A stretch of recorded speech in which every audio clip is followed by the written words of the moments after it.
Good morning बच्चों, मैं ज्ञान भारती हिंदी हाई स्कूल से। बच्चों आज हम स्टैंडर्ड 12 सब्जेक्ट हिंदी और चैप्टर नंबर 1 पढ़ेंगे। पोएम नंबर 1 है। पोएम का नाम है कृष्ण भक्ति। इस पोएम को लिखा है मीराबाई ने। तो सबसे पहले हम इनके बारे में समझते हैं। इनका जन्म सन 1498 ईस्वी में, मृत्यु हुई सन 1563 ईस्वी में। मीराबाई का जन्म जोधपुर के कुकड़ी नामक गांव में राव रतन सिंह राठौर के परिवार में हुआ था।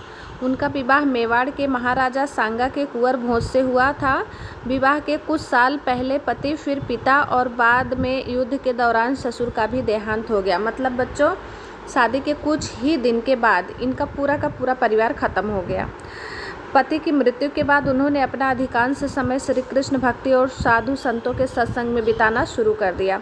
भौतिक जीवन से निराश मीरा ने अपना घर भी त्याग दिया और वृंदावन में डेरा डाल पूरी तरह कृष्ण की भावना भक्ति में वो लीन हो गई। जीवन के उत्तरार्ध में द्वारिका में ही उनका स्वर्गवास हुआ और बाद में फिर वो द्वारिका गई और वहीं पे उनकी मृत्यु भी हो गई। मीरा की एक भक्ति मूलतः माधुर्य भाव की भक्ति है। उनके पदों में कहीं कहीं दास्य दैन्य भाव की छाया भी परिलक्षित होती है। अपने आप को दासी बताती हैं। मीरा के द्वारा गाए गए विरह के गीत भारतीय साहित्य की अनमोल निधि है, एक खजाना है। मीरा के पद संपूर्ण भारत में प्रचलित हैं। मीरा हिंदी और गुजराती दोनों की कवित्री मानी जाती हैं। उनके पदों की भाषा में राजस्थानी, ब्रज और गुजराती का मिश्रण पाया जाता है। संत रैदास की शिष्या मीरा की कुल 7-8 कृतियाँ ही उपलब्ध हैं बच्चों।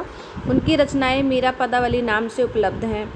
प्रथम पद में कृष्ण के वियोग से तड़पती मीरा के मनोभाव का बहुत सुंदर सटीक चित्रण किया गया है। कृष्ण के बगैर मीरा को कुछ भी अच्छा नहीं लगता है। कृष्ण का दर्शन पाने को व्याकुल मीरा उनके दर्शन ना होने पर बहुत दुखी होती हैं।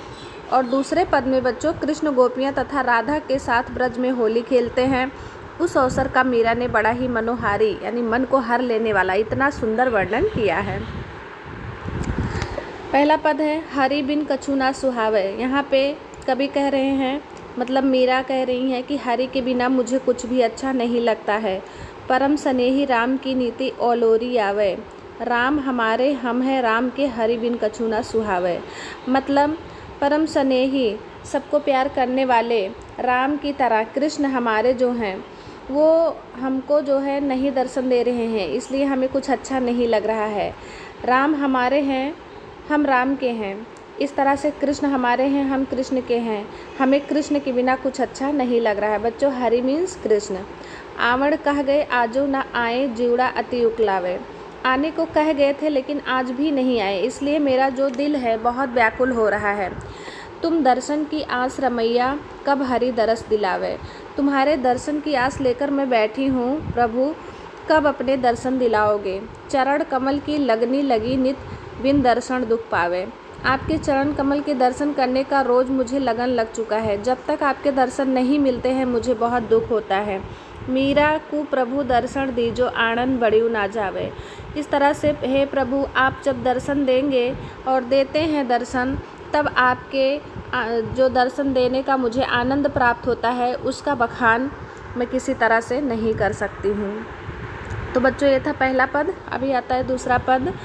होली खेलत हैं गिरधारी। मतलब ब्रज में गिरधारी मीन्स बच्चों होता है कृष्ण भगवान। तो कृष्ण भगवान ब्रज में सभी गोपियों के साथ होली खेल रहे हैं। मुरली चंग बजत डफ न्यारो, संग जुगत ब्रज नारी। होली खेलते समय मुरली बजा रहे हैं। चंग एक प्रकार का बाजा होता चमड़ा का, वो बजा रहे हैं। डफ बज रहा है और सभी नर नारी, युवा नर नारी जो हैं वो ब्रज के होली खेल रहे हैं मिलजुल कर। चंदन केसर छिरकत मोहन, अपने हाथ बिहारी। और कृष्ण जो हैं वो सबके ऊपर चंदन और केसर अपने हाथों से डाल रहे हैं। भरी भरी मुट्ठी गुलाल लाल चहुदेत सबन पे डारी। और मुट्ठी में गुलाल भर भर के चारों तरफ सबके ऊपर डाल रहे हैं। छैल छबेले नवल कान्हा संग श्यामा प्राण प्यारी। छैल छबेले का प्रयोग बच्चों यहाँ पे कृष्ण के लिए किया जा रहा है कि छैल छबीले नवल कान्हा जो हैं, सुंदर से कान्हा, उनके संग श्यामा प्यारी भी हैं, मतलब राधिका भी होली खेल रही हैं। गावत चार धमार राग, तह दे दे कलतारी। अभी सब लोग होली खेलते हुए फागु गीत गा रहे हैं 4 धामर राग में, ताली बजा बजा के। फागु जू खेलत रसिक सांवरी, बढ़ियो रज ब्रज भारी। इस तरह से जो कृष्ण भगवान हैं ब्रज में होली खेल रहे हैं, चारों तरफ ब्रज में धूल और रंग के कण बिखर गए हैं। मीरा के प्रभु गिरधर नागर मोहन लाल बिहारी, इस तरह से मीरा के जो प्रभु गिरधर नागर हैं अर्थात कृष्ण भगवान हैं, वो बिहारी अर्थात कृष्ण, हरि जो भी कह लो बच्चों, वो मोहन वीरधारी आज ब्रज में होली सबके साथ खेल रहे हैं। तो बच्चों ये था भावार्थ दोनों। इस भावार्थ को लिखकर आपको याद करना है, नीचे शब्दार्थ है उसको भी लिखना है। आगे आता है स्वाध्याय का प्रश्न। तो पहला प्रश्न है कि निम्नलिखित प्रश्नों के उत्तर दिए गए विकल्पों में से चुनकर लिखिए। तो ओलोरी का अर्थ क्या है? तो ओलोरी मीन्स होता है बच्चों माफिक। दूसरा है किसके बिना मीरा को कुछ नहीं सुहाता? तो यहाँ पे राम कृष्ण हरि शंकर लिखा है, तो बच्चों यहाँ हरि आएगा, हरि यानी कृष्ण ही होता है, पर पाठ में आपको हरि दिया तो हरि लिखना है।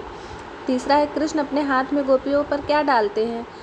तो अपने हाथ से जो है गोपियों चंदन केसर। कान्हा के संग कौन विराजमान है? तो श्यामा अर्थात राधा। दूसरा प्रश्न है, एक एक वाक्य में उत्तर देना है। मीरा को किसने आने के लिए कहा था बच्चों? तो मीरा को कृष्ण आने के लिए कहे थे हरि। कृष्ण क्या कर रहे हैं? तो कृष्ण होली खेल रहे हैं। कृष्ण के साथ कौन कौन होली खेल रहा है? तो ब्रज की युवा नर नारी और राधिका। कृष्ण किस राग में गीत गा रहे हैं? तो कृष्ण चार धामर राग में गीत गा रहे हैं। अगला प्रश्न बच्चों 2-3 वाक्य में उत्तर दीजिए। पहला है मीरा का हृदय क्यों व्याकुल हो उठा? क्योंकि कृष्ण बोले थे आएंगे दर्शन देंगे और नहीं आ रहे, दर्शन नहीं मिल रहा, इसलिए उनका हृदय व्याकुल हो रहा है। दूसरा है मीरा क्यों दुखी है? तो मीरा बच्चों कृष्ण आने को कहे थे, नहीं आ रहे, उनका दर्शन नहीं प्राप्त हो रहा, इसलिए दुखी हैं। तीसरा प्रश्न है कृष्ण कैसे होली खेल रहे हैं? तो कृष्ण अपने ब्रज में युवा नर नारियों के साथ मुरली बजा के, चंग बजा के, डफली बजा के न्यारे तरीके से एक दूसरे पे चंदन केसर गुलाल छिड़क कर होली खेल रहे हैं। अगला प्रश्न है निम्नलिखित प्रश्नों के उत्तर 4-5 पंक्तियों में लिखिए। तो प्रथम पद का भावार्थ अपने शब्दों में समझाइए, जो अभी मैंने आपको समझाया है वही भावार्थ लिखना है बच्चों। दूसरा है ब्रज में कृष्ण द्वारा होली खेलने का वर्णन, तो ये दूसरे पद का भावार्थ लिखना है। इस तरह से ये पूरा स्वाध्याय और भावार्थ आपको लिखकर याद करना है। यहाँ पे ये पोएम कंप्लीट होता है। Okay, thank you.